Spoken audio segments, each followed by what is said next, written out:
मध्य नेपाल 4 निवासी मध्य नेपाल 4 निवासी। अब लास्टमा अर्को फेर घुम्दा किस्ली लिने है।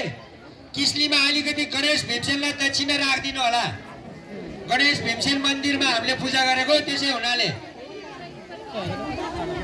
मध्य नेपाल 4 निवासी नानी समृद्धि श्रेष्ठको बुवा सञ्जीव कुमार श्रेष्ठज्यूबाट हामीलाई 550 नगद सहयोग प्राप्त भएको छ।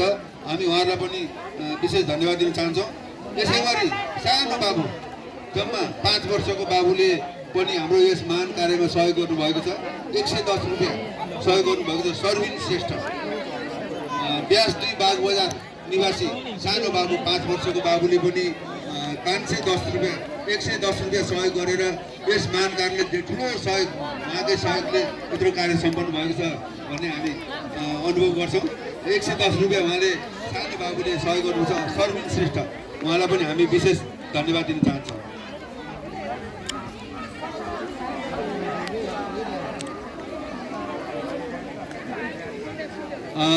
यसरी नै विशेष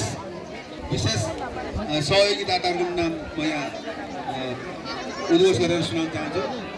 नेवाखल ब्यासकुटी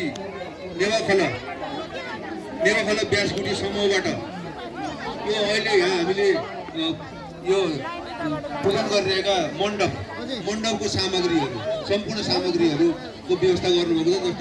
जस्तो यहाँको केराको थाम पिपल डोरी यो सबै यहाँ लागेका सामग्रीहरू चाहिँ नेवाखला ब्यासकुटीबाट हामीलाई सहयोग प्राप्त भएको थियो। उहाँहरूले नै अब वनमा गएर साल काटेर या केरा काटेर ल्याएर होइन